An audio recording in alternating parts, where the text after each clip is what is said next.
Okay, hi everyone. My name is Jade Francis. Thank you for joining me on this How to Prepare for Daycare or Preschool webinar. I'm just going to give a minute or two for a few more people to file in.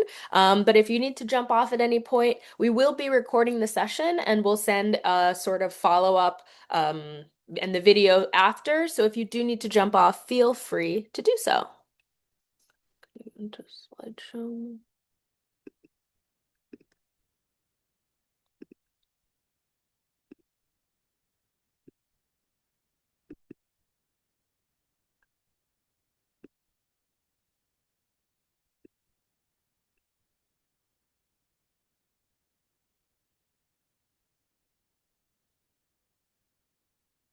There we go.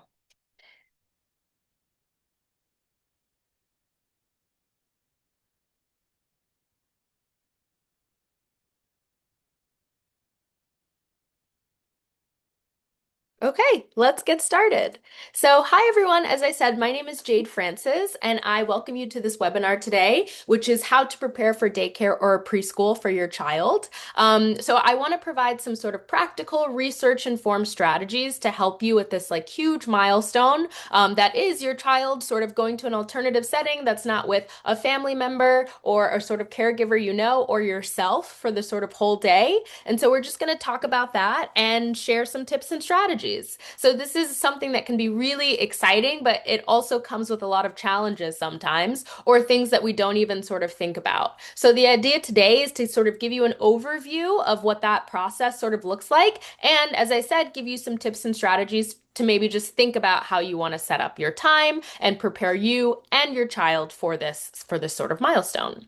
So, I'm going to sort of be talking for about 30 to 40 minutes. And then we have actually quite a few questions that were submitted before the webinar. And so I have all of those sort of written down and I'm sort of ready to answer. But you can always feel free to also put questions in the chat or any comments within the chat as well. And I will sort of be moderating that too.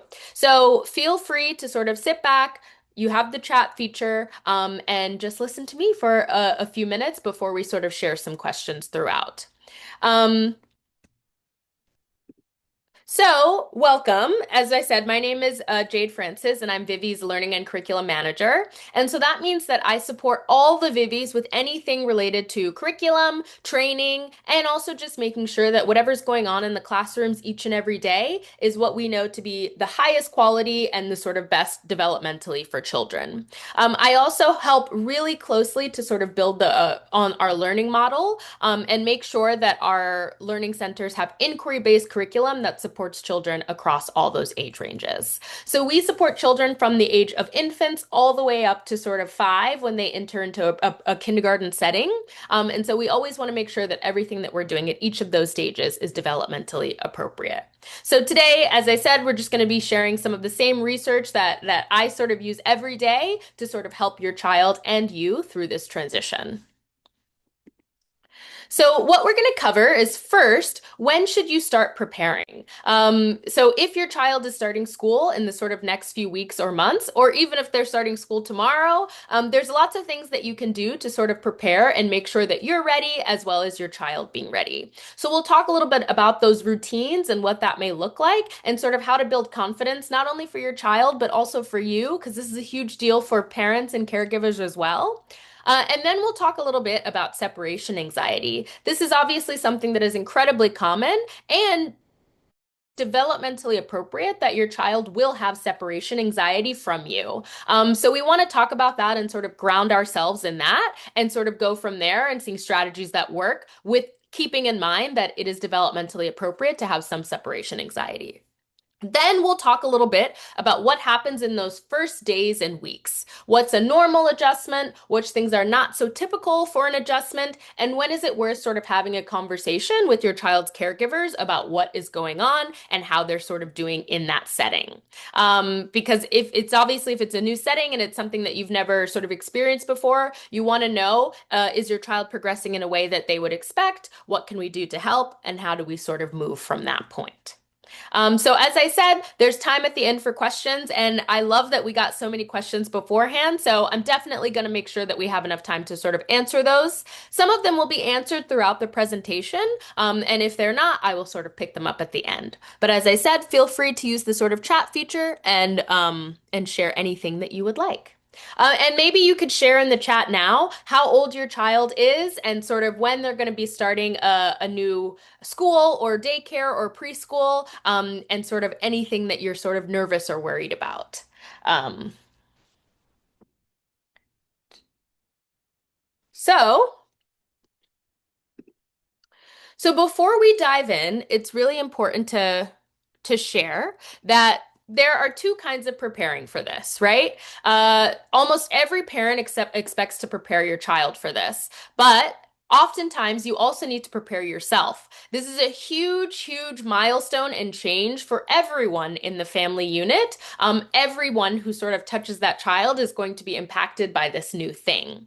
So before the first day, just make sure that you ground yourself and like this is not only a big deal for your child, but this is also a huge deal for you, and that you may have some feelings about it that you are not aware of. When we step into new settings, we don't always know what we're going to think or how we're going to feel. So just keep in mind that this is a big transition for you as well. And we want to make sure that we're always grounding ourselves in that and that we care and sort of wherever your child is going, they want to make the transition as easy as possible. And so they'll do their best to sort of support you in the ways that you need, but just want to keep in mind and make sure that you know that this process is huge for everyone involved. And so it's a good idea to sort of add something to your calendar that has nothing to do with school.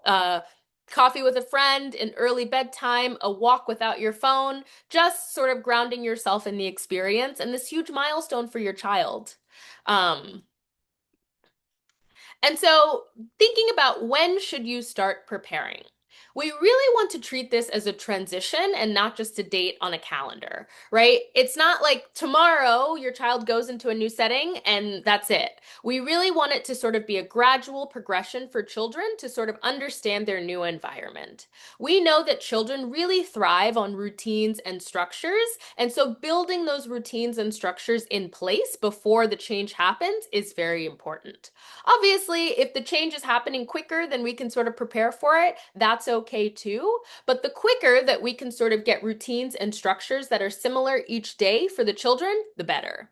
And so the developmental why behind this is, as I said, young children build their sense of safety through those predictable routines. So as much as you can, you want to have a gradual change as much as possible, because it gives them a chance to adjust. A sudden one doesn't always do that, and a lot of children have a much harder time when the changes are sudden. They have no sort of preemptive idea that a change is happening, or they feel just unsafe, right? Because they don't know my mom dropped me off, but I don't know if she's going to come back. You are always going to come back, but they don't know that yet. And so it's really important that you set them up with a routine and structure that helps them. So every strategy in this section has really small early steps that can help this transition, because as we know, this is what we know is going to help your child. And so here's a little timeline to think about. Small gradual steps beat one big change at all time, generally in all things for children, but especially related to sort of going into a new school environment. So we're going to talk a little bit about 4 weeks before, what kind of things that you can do and expect, 2 weeks before, 1 week before, and the night before.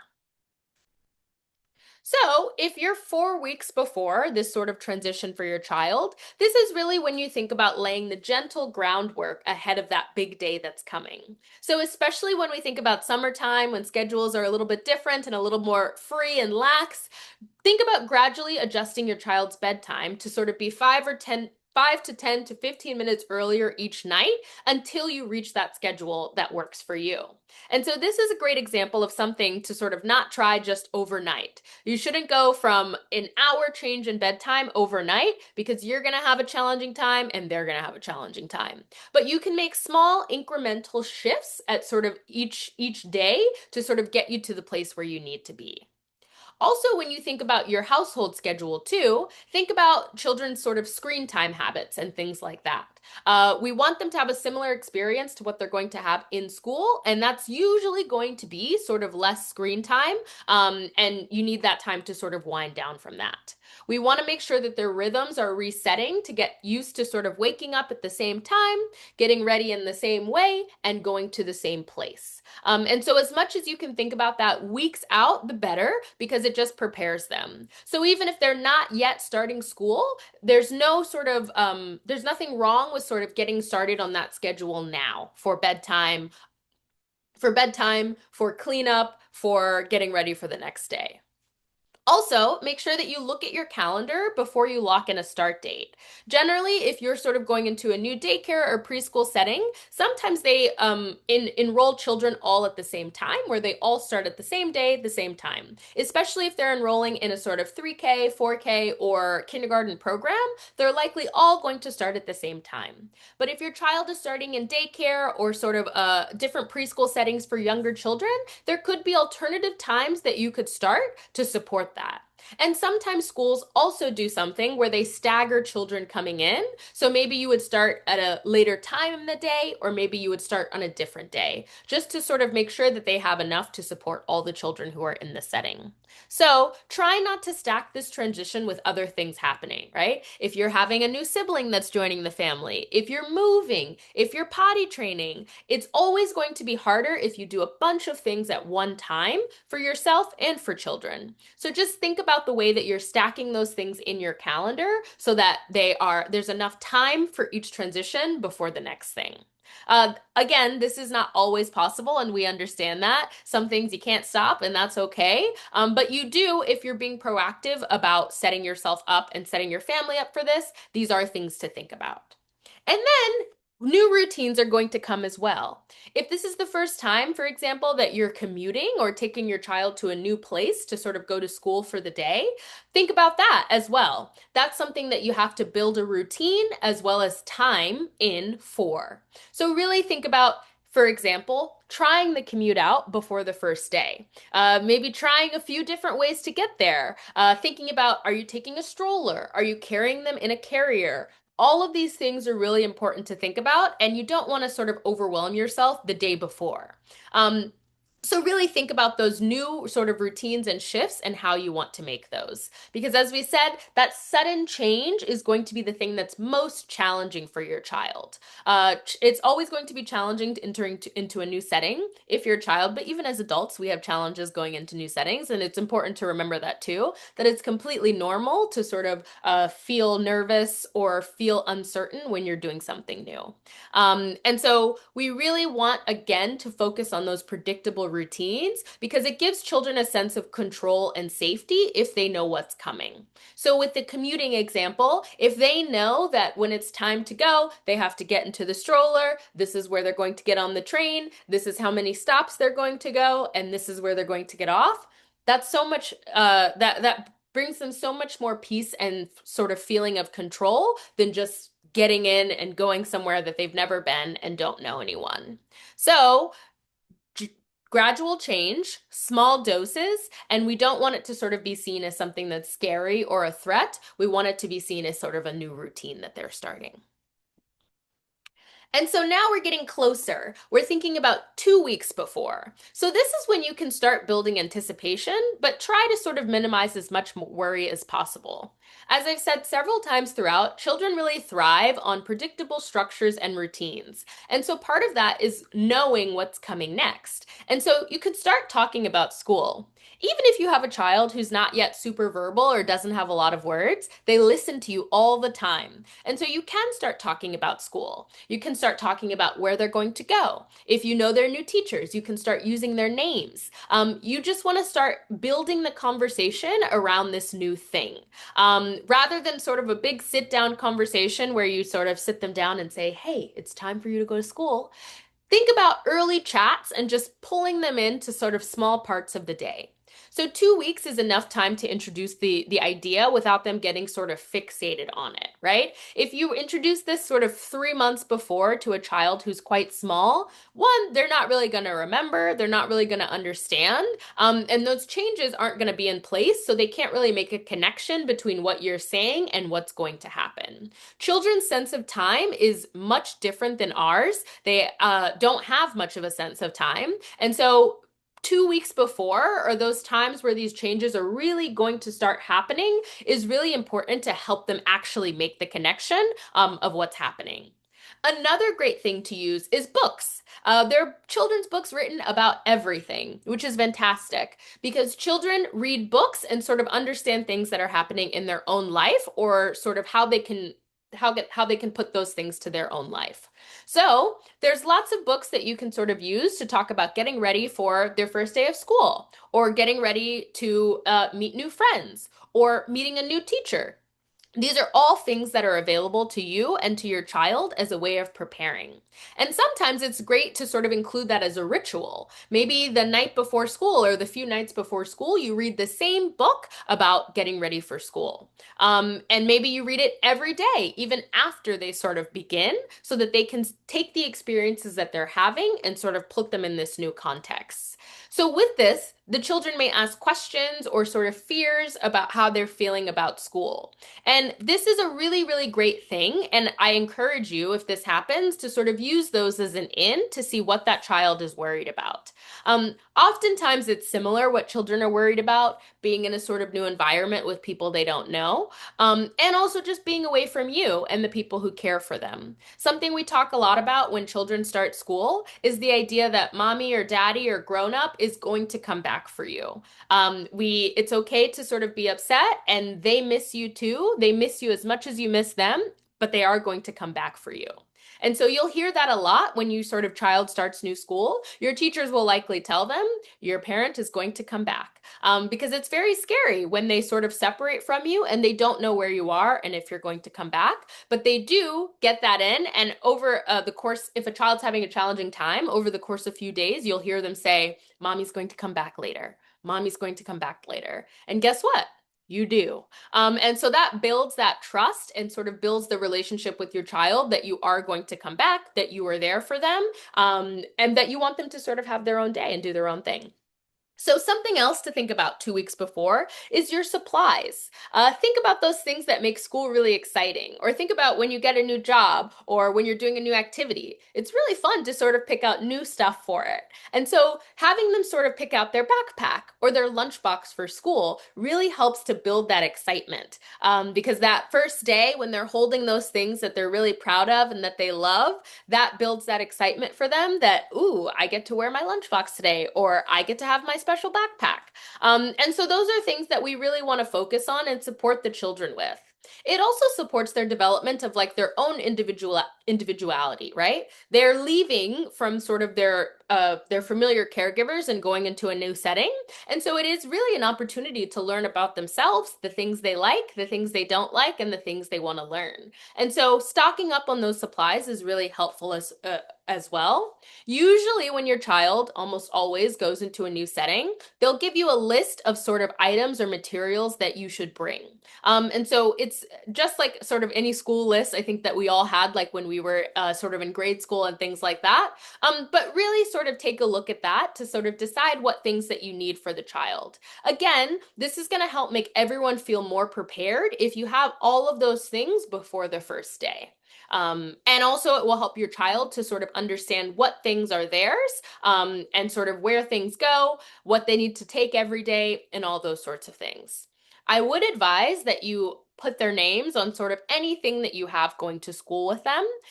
Think about their backpack, think about their clothes, if they need to sort of bring extra clothes and things like that. It's really important to put their names on things, because one sort of classroom of 12 children, 5 of them could have the same thing, and it becomes much harder to support.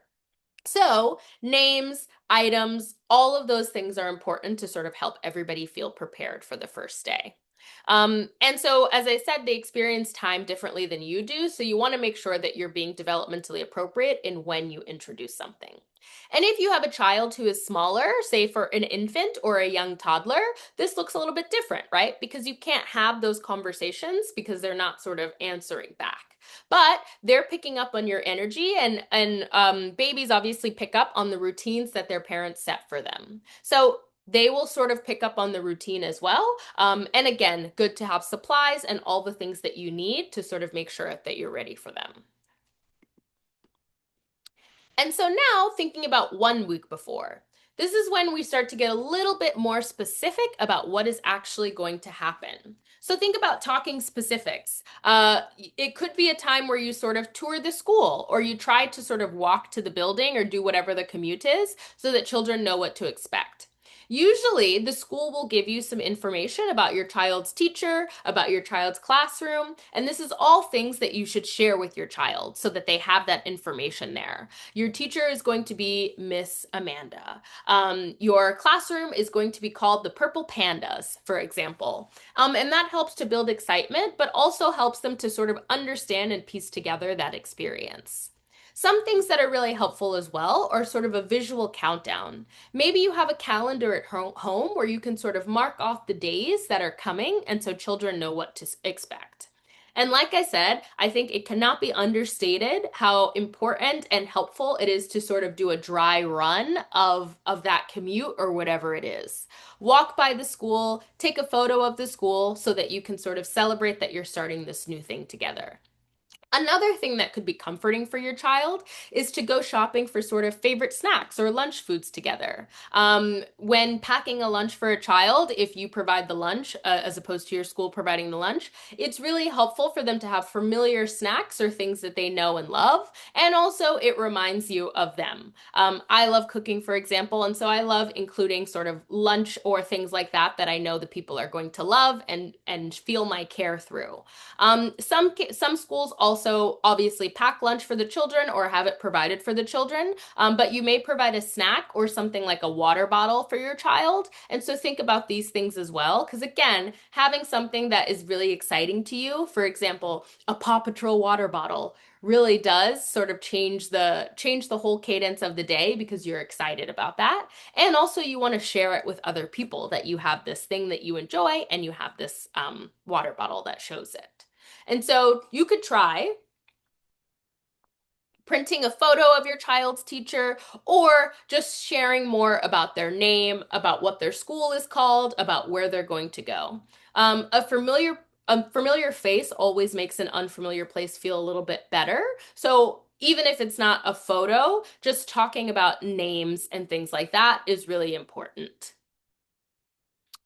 And so now we're at the night before, the home stretch of our plan here. So it's really important to be prepared. As we said, things are always going to come up, and we all know how it is with children. Your day could go a million different ways than you expect it to go. But it's important to be as prepared as possible to sort of make the experience easier. So think about packing your bags or laying out your clothes sort of the night before. Also, remember that children are likely going to get dirty in preschool and daycare because they're going to do a lot of sort of sensory activities, play with dirt, play with paint, eat a lot of food, those sorts of things, which provide a lot of mess. So make sure that you sort of include clothes that they can get messy in and also having them help to choose. A big theme that's sort of throughout this whole thing is that having children have a chance to sort of choose something that excites them or choose something that makes them feel good is really valuable. It could take 2 extra seconds to sort of have them pick out the outfit, or the outfit could be a little bit out there, but it does help them to feel independent and sort of a part of that setting. But just be mindful of that. Make sure that you're prepping snacks and lunch. If your child is a little bit older, you can also do like a little hidden note. I've also seen people do hidden notes for younger children as well, and then their teacher will read it to them since they're not able to read yet. But the children really love that too, and they remember that their parent wrote them something and they want to hear it. And so you could write a few lunchbooks, notes, and things like that just to get prepared for the first week because they do love hearing from you. And obviously, they don't forget about you all day day when you're away from them. They are thinking about you. You do come up often. And so it is important to sort of it is important to sort of be mindful of all that. And then also think about sticking with the nighttime routine that already works for you. You don't have to change everything. If it works for your family, then it should work in continuation. So think about it's not what do they say? Like game day is not the day that you try something new. And so if they have a favorite story, favorite pajamas, favorite breakfast, same breakfast, continue it. It is not the day the night before to sort of try all the new things that you want to try. Maybe weeks before you could, but the night before is when you want things to be as sort of structured and routine as possible. A child's nervous system really reads consistency as safety. And so, especially the night before something new, it's not the time to sort of switch or change things up. And keeping that same bedtime routine also gives them something familiar to look forward to, right? When they're starting in school, it's going to be different. The entire day is going to be different for them. And that's okay, right? That's a part of life is that we have new experiences and we figure out how to sort of deal with them. But it is important that those routines around home are pretty similar still so that they have something to sort of hold on to. And so we want to make sure that we're providing space for that. And so here are some tips if you're sort of new to group care. So for infants, toddlers, and children 2 to 5, you may be in a preschool or daycare setting, and that may be new because your child may be used to only being with sort of you or a grandmother or a nanny or like one familiar caregiver. So group care is a little bit of a different setting. And so it's really important that you sort of understand and practice the basics of what that looks like at home for moving your child from a one-on-one care setting to a classroom setting. So some things to think about, especially sort of toddlers and ups. We still say that in infant classrooms, there are more children in the environment, but we still want to individualize care based on like their needs. So usually that means that all infants don't nap at the same time. They don't eat at the same time. As they get older, they get to a more group care schedule, but initially that's like not the case. But for toddlers and up, so like 1-year-olds and up, they are on a group care schedule, which means they're going to be doing pretty much the same things at the same times with their peers. And so some things to think about. Eating in a group is a huge one.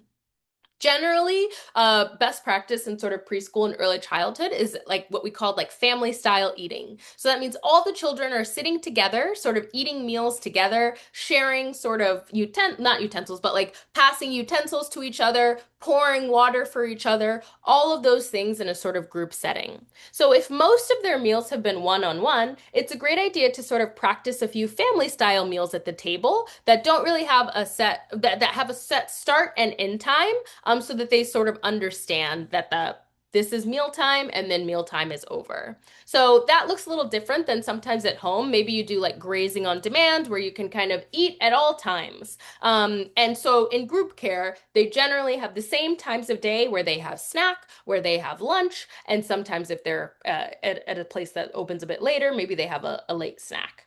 And so it's also important to think about here self-feeding as well. We focus on a lot of skills around independence and self-care for all children, but especially toddlers, this comes out in their eating habits. And so we really want to support children to practice self-feeding. So that means using spoons on their own, using forks on their own, and things like that, pouring water on their own in a small cup. These are all skills that we sort of work on with the children, and so are important to think about how you're doing those things at home. Even in infants, eating is a skill, so it's something they have to practice and sort of learn how to do and how to do well. And so we really want to provide opportunities for this at home and at school. And then another thing to think about is that resting on a shared schedule. So usually for children ages 1 and up, they are going to all rest at the same time. From 1 to sort of about 3 or 4, all children sort of rest at the same time. When they get a little bit older, maybe they don't rest as much, which is okay. Maybe they have quiet time and rest time in the classroom, but they don't generally around like 3.5 to 5, they're not sleeping as much. And so think about that.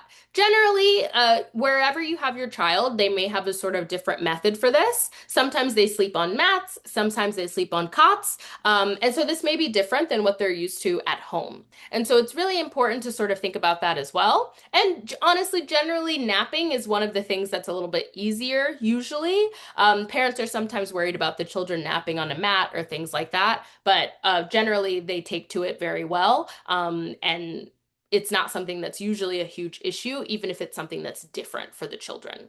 Um, the other thing to sort of think about is playing alongside other kids. Whatever school setting they're going to be in, there's going to be a lot of other kids, which is great. We love that. It's wonderful for your child to work on their sort of socialization and also just exposure to a lot of things and a lot of people that are different. And so think about setting up play dates or story times where children shares the attention with other grown-ups. And so things like practicing waiting for their turn or asking for help when they need something is important. But also just being aware that, there are other children is important. And so we do want to provide opportunities for children to sort of engage with other children, engage with other people, other caregivers, and see what comes from that. And so a child who's mostly had one-on-one attention isn't just learning that there's a new place, they're learning a lot of different new skills socially as well. Sharing an adult's attention, following a group routine, and also waiting their turn is something that may be a little new. And these things are not sort of negative things. These are all positive things that help with their independence and self-care. And so we know that these are great for children to sort of have the opportunity to do. And practicing these pieces in low stakes ways really sets them up for success. And so the second part of what we're talking about is that handling of separation anxiety. And as we talked about, separation anxiety is incredibly developmentally appropriate that there is some level of separation anxiety that your child has. But it's also completely developmentally appropriate that you have a little bit of separation anxiety from your own child. And so it's really important when we think about this that we think about it in two ways, right? Your child's relationship to separating and also your relationship to separating. Attachment and object permanence are still developing in children. So, like I said, sometimes when they see an adult leave, they don't know that you're going to come back yet. And that's not a bad thing. That's just developmentally how their brain works. You do come back and they do start to understand that you're always going to come back for them, but that's a skill and that's something that takes some time to develop.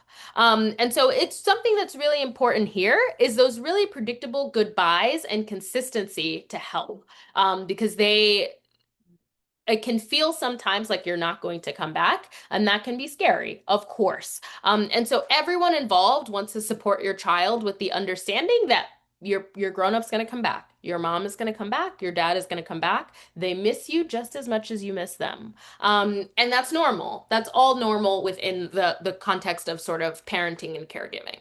And so something to think about is really setting those expectations early. Separation anxiety often peaks around 9 to 18 months and usually eases by the age of 3. So like I said, completely developmentally appropriate. And when we think about sort of 9 and 18 months, the kind of skills that children are developing in their social and emotional realm are really around things like trust, right? If I cry, is someone going to help me? If I need something, is someone going to meet my need? And so these things are really developing in the child, and the more that we can do to sort of help them have a strong attachment there and a strong sense that yes, someone will help you if you cry. Yes, someone will feed you if you're hungry. Yes, your parent will return. If they leave, they will come back. Transitions can always be a little rocky at first. Even good transitions that we set up in the best way possible can still go a little awry. A few days into a new routine, you could have a child who the first 3 days, they're like, hey, I'm loving this. And then day 4 and 5, they're kind of like, I'm not into this.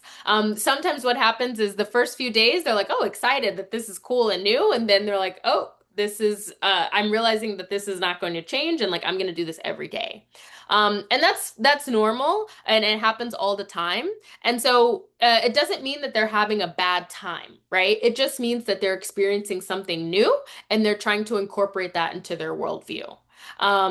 So Something that you can try is turning the plan into sort of a simple story and sort of that structure they can follow. First, we wake up, then we get dressed, then we drive to school, then I give you a big hug goodbye, and then you go home after nap time. So you'll find that children repeat this in their head, even if they can't sort of have a conversation about sort of their day and what's going on, they do understand the routine of what's happening. So, here's some sort of advice from a clinical psychologist: the 2 week rule. Before you panic that a situation isn't working out, give it 2 weeks because everybody needs time to adjust. And if it's still hard, very hard after 2 weeks, then maybe you can think about, is this a problem? What are the areas of this that are challenging and how can we sort of solve it? But any transition could be challenging. Sometimes children do much better than we think they will, and sometimes they do a little worse, and that's all okay. And so we have to give it some time to sort of to work itself out or to intervene in the ways that we know that are going to help. And so here's a super important rule to sort of remember. You should always say goodbye every time. The idea of sort of slipping out or slipping out without letting them know can also be quite jarring, right? The one rule that holds is that no matter what fits with your child, try to say goodbye or have some sort of ritual that you do with them so that they can have that connection piece with you. There's no sort of single right way to leave. You can sort of try to ease out, quick, confident goodbye, follow your child's cues and your teacher's guidance. At this point, your child's teacher will sort of be able to develop sort of more of an understanding about your child and what's going to help them. Also thinking about what happens after you leave. Sometimes your child could be having a really hard time in front of you. As you're leaving, they could be crying, they could be clinging to you, they could be calling your name. But it could be that once you leave that door, 5 minutes later, they're fine. Oftentimes that happens, and you as the parent are like, oh my goodness, are they okay? I'm so worried, but they're probably fine. And so, whichever approach you choose, try to say goodbye, even if they're doing something. Even if you just wave at them, anything is better than sort of not giving them that chance to say goodbye. Keep it quick once you've said it as well. When you sort of linger or sort of stay for a long period of time, that's really challenging for the child because they think that you're going to stay. And so it's really important to sort of develop a goodbye structure that is quick, concise, but still has a lot of care throughout it. Because if you do sort of stay for a long period of time, the child thinks my grown-up is going to stay if this continues each day. So if they get upset after you leave, that's also normal. But as I said, most children settle down within just a few minutes. And usually if your child is having a hard time at drop off, the teachers will let you know once they've settled down, or they'll send you photos or anything like that to show you that the child is fine. I know that it can feel really terrible when you leave them and they're crying or they seem sort of out of sorts, but generally they do calm down when their parent leaves. And if they don't, the teachers will let you know or sort of notify you about what's going on. And so, as we talked about, developmentally, children are building a lot of this trust aspect now. And so, predictable goodbyes build that trust that, like, okay, you said goodbye to me, you're going to come back later. I trust that. Instead of leaving them on like alert of like, oh my goodness, my grown-up could disappear at any time and I don't know where they go and I don't know if they're coming back. And so you see how that is a little bit different. If you just say goodbye, they know that you've said goodbye and you've come back. They know you didn't just disappear. And so, as I said, it is okay to need support too. It's a huge transition for everybody. Sometimes it's more of a transition for parents than it is for the child. And so, some things to think about is like, one, relinquishing control of the entire thing. Your child's caregivers are professionals who know what they're doing. And so things may look a little different to what they look like at home, but it doesn't necessarily mean that it's bad. It could just be different. And in a group care setting, things run a little differently than when you have one child that you're taking care of. So try to do your best to sort of partner with your child's teacher and sort of understand what the schedule is, what the routines are, so that you can support as well. And show yourself compassion. It is a hard thing. And so try to sort of schedule one small thing for yourself to sort of do and think about, and not get so wrapped up in like the transition itself. And also listen to feedback. So when a caregiver shares something that may be hard to hear, try not to get defensive and try to sort of ask why and how that's helping your child. I'm sure they will be happy to sort of tell you, and they want to sort of we want every child who's in our schools who we're a teacher of to sort of feel comfortable coming to school. And so when teachers are sort of giving you tips or feedback that are going to help, that is the mindset that we have, is that we want them to do have a better time here, or we want them to sort of be involved with what's going on. And if you do have concerns, do not be afraid to share those concerns. Any feedback is welcome, generally in all sort of educational settings. People want to sort of feel that parents feel respected and feel like that you guys can talk if something goes on. So being direct helps to sort of build trust between you and your child's caregiver, and that's really important, that you trust each other, and that you sort of can go to each other with what's coming up for that child. And so the last thing that we're going to talk about is just what to expect in those first days and weeks. What's a normal adjustment period, and sort of when to pause and sort of ask questions. And it's important to remember that adjusting to a new environment takes a lot. It takes a lot of energy for the young child that's developing still their coping skills. And so big feelings, every day is not going to be the same, and they could regress in certain things as well. But that's actually a very normal part of processing at their age. So it's not always a sign that something is wrong. It just means things are changing, and that's okay.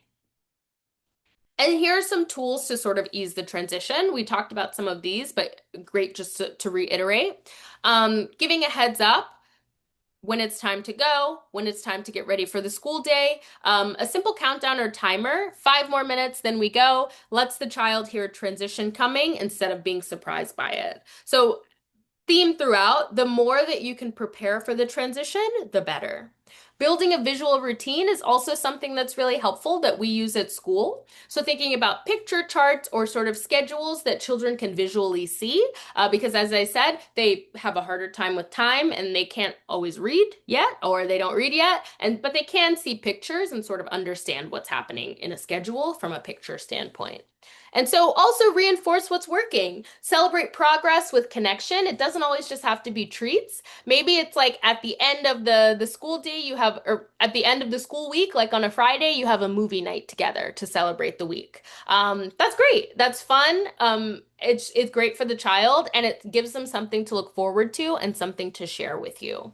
So think about reinforcing those ideas of what's working, and also just your personal routines and schedules. They obviously still want to know that you care about them deeply and want to spend time with them, which is true. So the more sort of routines and rituals that you can have to sort of reiterate that, the better, as they're going through this new transition. And so when we think about the first day and first week, here are some tips. Try to start the morning in as a relaxed manner as possible. If you have the first day jitters, have someone help you with the drop off the first few days. That's okay. There's no shame in asking for any help. Try to give them a good breakfast, and so that they're prepared and have enough energy for the day. Most schools do have a snack before lunchtime as well, because we don't want them to get too hungry, of course. Try to send a beloved animal if it's allowed. Maybe they have a stuffy that they love, or a blanket that they love that they can use during nap time. That's all welcome. And as I said, that ritual of sort of goodbye and return is so important. And so think about what that looks like for you. What does it look like when you come to pick them up? Do you give them a big hug and ask them about their day? Do you go take a walk together? Like what does it look like for them? And in that first week, just make sure that you're communicating with caregivers. Resistance to school is often about control. It's about being used to doing the same thing and having to sort of shift that because it's a new environment. And so that will ease as time goes on, as everyone sort of understands what the boundaries are there.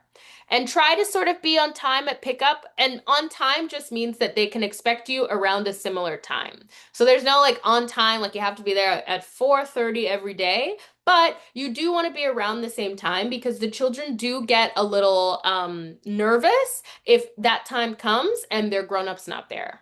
And so we want to do as much as possible to sort of support that child's sense of security, especially in the first week. Over time, they're really potentially not going to care when you come to pick them up because they're having so much fun. But in the first few weeks, it is important that they do understand that like you are coming back for them and it's around the same time and sort of expect some regression. A great first day or two doesn't, as I said, always mean that it's going to go great. Sometimes the first 2 days could be fantastic, and then the next week and a half is not great. And that is again normal. It happens. I've had it happen many times as a teacher. And it doesn't mean that it's going badly. It just means that that child is adjusting into a new environment.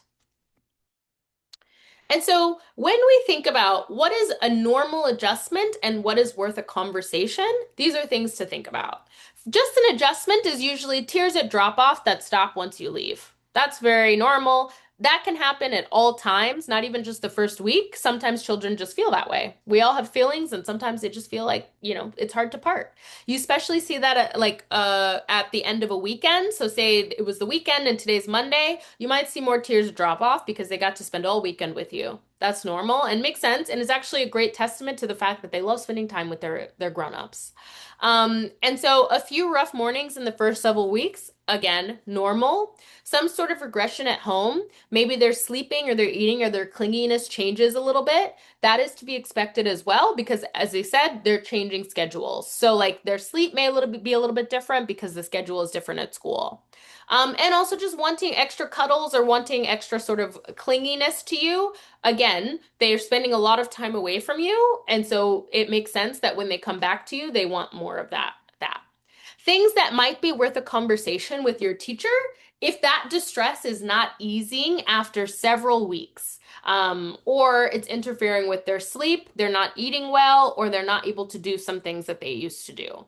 Also, if there's recurring worry about separating well in advance, so like if you or your child feels this worry that's happening like days before or the night before, they're like, I don't want to go to school, I'm scared of going to school, like those sorts of things are things to sort of check in on and sort of work with the school team to manage. If they're having things like nightmares or refusing to engage with other kids unless you're with them, these are all, again, things worth a conversation with your teacher. Generally, your teacher has seen a lot of these situations, and so it's really important to sort of be open and share because we want to support you to sort of go forward. And so most families see real improvement within those 2 to 6 weeks. And if it's still hard after a couple of months, you can always loop in your pediatrician as well to see if there's anything else to sort of be mindful of. And so the key takeaways to think about, it is a process. It's not going to happen in the first day they go somewhere is not going to be the first day that they love it and sort of understand the routine and the structures. It's very normal to have big feelings for all of us, and also for your children. So just remember that a rocky adjustment doesn't mean that something's wrong. It is a new thing, and that can always be hard. And give it a few weeks and sort of lean on your child's teachers to sort of understand how your child is experiencing that and if there are things for you to be concerned about or if this is a normal progression. And also lean on them for tips of what you can do to make the transition easier because I'm sure that they have them.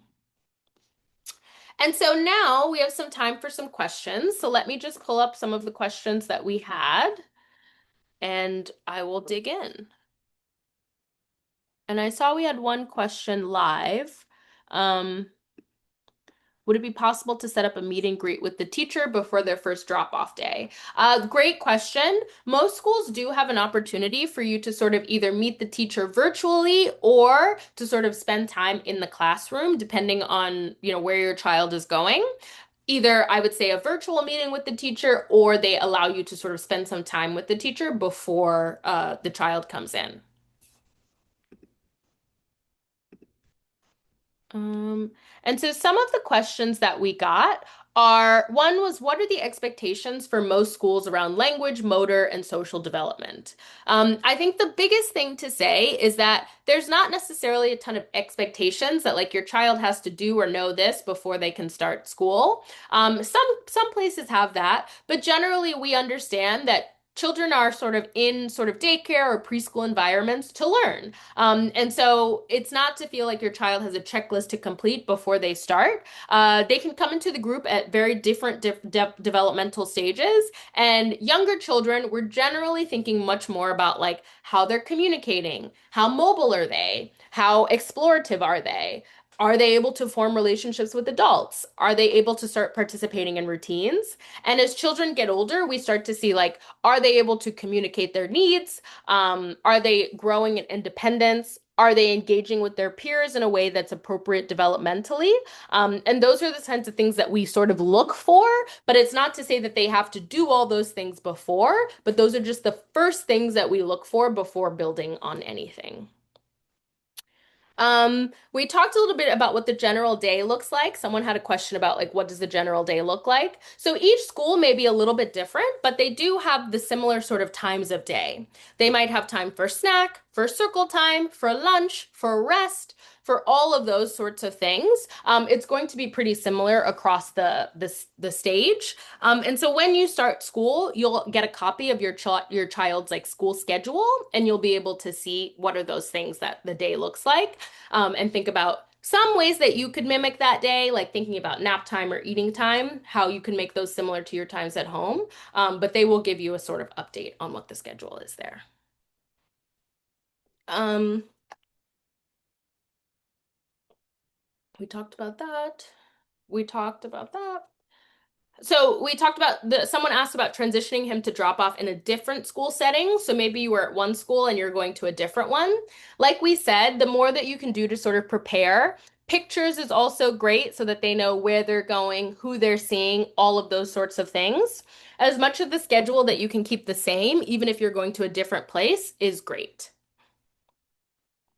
And someone said, if my toddler isn't used to socialization and dislikes organized activities, how do we sort of help ease that transition? And like I said, no one is sort of expected to show up knowing how to beautifully function in a group, especially if they've never been in that type of setting before. That would be completely unfair. And so when we say socialization at these ages, we're not really talking about children like sitting for a long time cooperatively doing the same things. For toddlers, a lot of the social development is playing alongside other children, watching them, having sensory experiences. And if children are sort of uncomfortable with that, the teachers are there to sort of support them as much as possible with like engaging with the new material. They also don't spend a long time in activities, like when they're, for example, a toddler. And so it's usually just a few minutes, and it's not like they're spending 20 minutes trying to get them to do an activity, because that is not developmentally appropriate. So you can practice this in sort of like low pressure ways, thinking about like going to a story time at the library, spending some time on the playground, eating at a table together. Like these are the kind of skills more that they're working on than like sitting in like structured, organized activity. Someone said, what if there's not able to sort of be a transition week? Like I said, focus on the things that you can make predictable. So thinking about your home routine, how stable that is. Start using the names of the teachers and the classmates and all those things as much as you can. And give the little teachers information about like what does help your child to regulate. Maybe they have like a favorite song, or like how do you comfort them? Like what words do you use? All of those things, the more that you can quickly bridge the gap between home and school, the better. And the teachers are want to sort of do what's going to make that child feel more comfortable. If that's like using special words or singing a special song, they are open to that. And so just think about that if the transition is quicker. Also, just be mindful that it may be more challenging if you're not able to sort of have that transition time, and just being mindful and aware of that, that it will still settle, but that initial challenge will definitely be there if the transition is really quick. And someone said, what is the best way to find out if my child is having a hard time? Drop off, pick up, bright wheel, phone call. all good ways. Drop off is a great place for like quick information. So like maybe you're gonna tell them about like how the child's night was, or like if someone else is picking them up, those sorts of things. Pickup is also good for like a short interaction. It's a little challenging because during pickup and drop off, teachers are still supervising children. So it's not the best time to have a sort of longer conversation. If you did want to have a sort of longer conversation, it's good to let the teacher know so that they can set up a time to do that. And Bright Wheel's just good to see how their day is going, but you shouldn't necessarily interpret that or like a lack of a post or something like that as like, oh, they're having a bad day. So just be mindful of that as well. Um, And so someone said specifically, like, what does a 1-year-old need to pack?